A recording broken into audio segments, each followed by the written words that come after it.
모두가 잠든 고요한 밤. 혹시 갑자기 정막을 깨고 들려오는 아이의 이상한 기침 소리에 심장이 덜컥 내려앉으신 적 다들 한 번쯤 있으시죠? 평소 알던 감기 기침이 아니라 마치 강아지가 짖는 것 같은 낯설고 거친 컹컹 소리요. 숨은 제대로 못 쉬고 쇳소리까지 내는 아이를 보고 있으면 정말 겪어보지 않은 사람은 모를 엄청난 공포감이 밀려옵니다.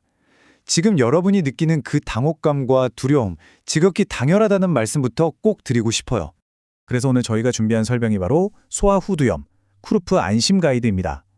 갑자기 들이닥친 증상들은 분명 무섭지만 이 질환의 정체가 뭔지 정확히 알고 나면 상황을 통제할 수 있다는 자신감이 생기거든요.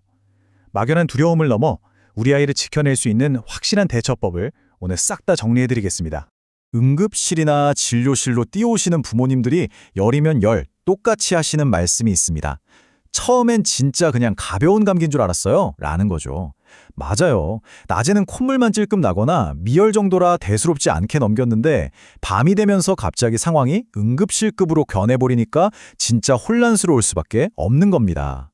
자, 그럼 도대체 일반 감기랑 이 후두염은 뭐가 다를까요? 핵심은 딱 세 가지 소리입니다. 첫 번째, 강아지가 짖는 것 같은 컹컹 소리. 두 번째, 아이 목소리가 갑자기 쉬거나 아예 꽉 막혀서 안 나오는 현상. 그리고 마지막 세 번째, 숨을 들이마실 때 그르릉 하거나 쇳소리가 나는 흡기성 천명입니다. 이 세 가지 신호만 확실히 기억하셔도 밤중에 이게 감기인지 후두염인지 훨씬 더 빠르고 정확하게 판단하실 수 있습니다. 그런데 여기서 궁금해지죠. 이 후두염이 왜 어른들보다 유독 아이들에게 더 치명적일까요? 기도의 크기 차이를 생각해 보시면 이해가 아주 쉽습니다. 어른의 기도가 물이 콸콸 통과하는 굵은 호수라면 우리 아이들의 기도는 아주 얇은 빨대와 같거든요. 이 좁은 빨대 안쪽 점막이 염증 때문에 아주 조금만 부어올라도 어떻게 될까요? 네, 숨쉬기가 턱없이 힘들어지는 거죠. 어른에겐 가벼운 목감기 수준일지라도 아이들에겐 기도를 꽉 막아버리는 응급 상황이 되는 이유가 바로 이 구조적인 차이에 있습니다. 여기서 정말 흥미로운 포인트가 하나 나옵니다. 바로 시간대인데요. 낮에는 꽤 잘 놀던 아이가 왜 꼭 밤 10시에서 새벽 2시 사이만 되면 숨이 넘어갈 듯 기침을 할까요? 사실 이건 우리 몸의 신경계와 밀접한 관련이 있습니다. 아이가 잠이 들면 몸을 이완시키는 부교감 신경이 활성화되는데 이때 기도 점막이 평소보다 더 부어오르게 되거든요. 게다가 밤이 되면 방 안 공기까지 차갑고 건조해지니까 이미 부어있는 목을 훨씬 더 강하게 자극하는 겁니다. 이 원리를 알고 나면 왜 하필 이 밤중에 하던 공포스러운 미스터리가 꽤 시원하게 풀리실 겁니다. 그렇다면 이걸 어떻게 바라보고 치료해야 할까요? 서양의학과 한의학이 서로 접근하는 방식이 달라서 이걸 비교해보는 것도 꽤 의미가 있습니다. 서양의학은 주로 원인이 되는 바이러스 감염과 급성 염증에 집중합니다. 스테로이드나 에피네프린 같은 약물을 써서 당장 붓기를 가라앉히고 막힌 숨길을 터주는 데 주력하죠.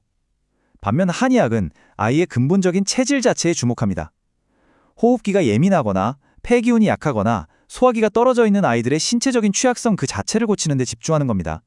그래서 원자료에서는 이 두 관점을 아주 현명하게 합친 2단계 접근법을 제시하고 있습니다.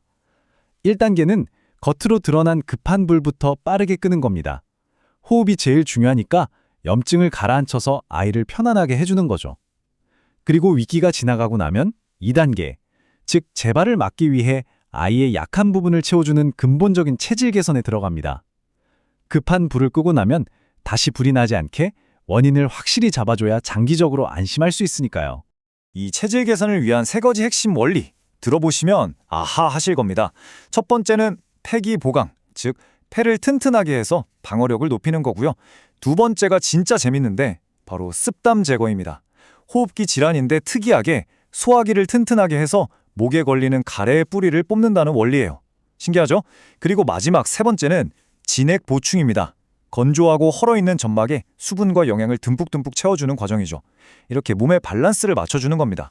자, 원리랑 접근법을 쭉 살펴봤으니 이제 가장 실용적인 부분으로 넘어가 볼까요?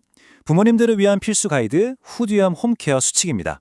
오늘 밤 당장 실천해 보실 수 있는 아주 유용한 팁들입니다. 일단 방안 습도는 50에서 60%로 쫙 맞춰서 건조함을 막아주시고요. 아이가 갑자기 발작적으로 기침을 한다면 잠깐 창문을 열어 시원하고 선선한 공기를 쐬게 해주세요. 좁아진 기도를 진정시키는데 생각보다 엄청난 효과가 있습니다. 그리고 미지근한 물을 수시로 먹여서 목을 촉촉하게 해주고 아이가 숨쉬기 답답해하면 상체를 살짝 높여서 눕혀주시는 게 좋습니다. 맵거나 기름진 자극적인 음식은 당분간 피하시는 거 잊지 마시고요. 그런데 부모님들, 아무리 홈케어를 잘하셔도 절대 지체하면 안 되는 적색경보가 있습니다. 아이 입술이 파래지거나 숨을 쉴 때마다 갈비뼈 사이나 쇄골 쪽이 쑥쑥 깊게 파이듯이 들어간다면, 혹은 침조차 못 삼키고 줄줄 흘린다면 이건 기도가 심각하게 막히고 있다는 응급 신호입니다. 이때는 홈케어고 뭐고 주저하지 마시고 무조건 당장 응급실로 뛰어가셔야 합니다. 꼭 명심해 주세요. 아이의 컴컴거리는 기침소리 처음 들으면 정말 하늘이 무너지는 것 같이 두렵습니다. 하지만 오늘 저희가 함께 짚어본 것처럼 질환의 정체를 정확히 이해하고 올바르게 대처한다면 충분히 현명하게 이겨내실 수 있습니다. 오늘 밤엔 막연하게 불안해하시기보단 어떻게 하면 우리 아이의 약한 부분을 채워주고 면역력을 더 단단하게 키워줄 수 있을지 긍정적으로 고민해보는 건 어떨까요? 그 고민이 모여 우리 아이의 평안한 밤을 만들어 줄 테니까요.